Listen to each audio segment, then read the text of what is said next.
জুলাই বিপ্লবে আহত হয়ে পঙ্গু হাসপাতালে ভর্তি ২১ জনের অঙ্গহানি হয়েছে, আর ৭০০ জনের বেশি এই হাসপাতালে চিকিৎসা নিয়েছেন।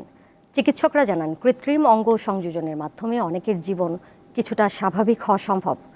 বিনামূল্যে চিকিৎসা ও পুনর্বাসন সহ আহতদের পূর্ণাঙ্গ তালিকা করার আহ্বান জানিয়েছেন ভুক্তভোগীরা।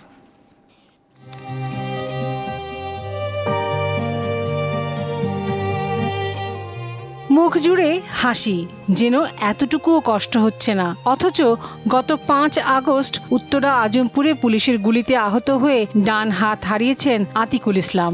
নবম শ্রেণী পর্যন্ত পড়ালেখা করে পরিবারের হাল ধরেছিলেন। আমাদের ছোটখাটো একটা চাকরি দেখ, যার মাধ্যমে পরবর্তী জীবনটা আমরা ডালবাস থেকে কাটাতে পারি আর কি। এমন অবস্থা আরো অনেকের। কেউ হারিয়েছেন হাত, কেউ এক পা, আবার কারো 2 পাই ক্ষতিগ্রস্ত। এখন আমি চাই একটা ভালো ট্রিটমেন্ট, যাতে হচ্ছে আমার পরবর্তীতে যেন কোনো ধরনের সমস্যা না হয়, কোনো ট্রিটমেন্টে যেন কোনো গাফলতি না হয়। ডাক্তাররা বলছেন যে এই চিকিৎসাতে আমি হাঁটু ভাঁজ করতে পারবো না, তে আমি চাচ্ছি যাতে স্বাভাবিক হয়ে যায়, জন্য যদি দেশে বাইরে যাওয়া লাগে। এরই মধ্যে কাউকে কাউকে ছেড়ে দেয়া হয়েছে। বাড়ি গিয়ে চিকিৎসা খরচ চালাবার সঙ্গতি নেই তাদের।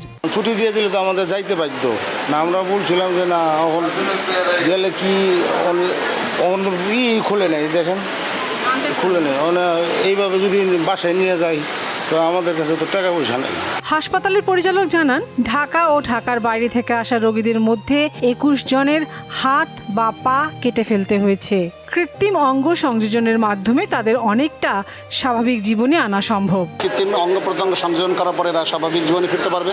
যাদের হাত কেটে গেছে তাদের হয়তো প্রেসিশন পয়েন্ট, আপনি বলে যে সূক্ষ্ম যেগুলো করতে পারবে না, কিন্তু অন্য কাজগুলো, গ্রস কাজগুলো করতে পারবে। পায়েরগুলো আপনি বুঝতেই পারবেন না, তাদের আর্টিফিশিয়াল লিম লাগলে তারা সব কাজ করতে পারবে, বাট একটু সময় লাগবে। এদিকে আহত ছাত্রদের পক্ষ থেকে বুধবার হাসপাতালে সংবাদ সম্মেলনের আয়োজন করা হয়। এতে তারা বিনামূল্যে চিকিৎসা, পুনর্বাসন সহ কয়েকটি দাবি জানান। সুষ্ঠু তদন্ত সাপেক্ষে খুব দ্রুত সময়ের মধ্যে সকল আহতদের পূর্ণাঙ্গ তালিকা প্রকাশ করতে হবে এবং তাদের রাষ্ট্রীয়ভাবে সম্মান দিতে হবে। আন্দোলনে আহতদেরকে এককালীন ক্ষতিপূরণ ও দীর্ঘমেয়াদী পুনর্বাসনের ব্যবস্থা করতে হবে।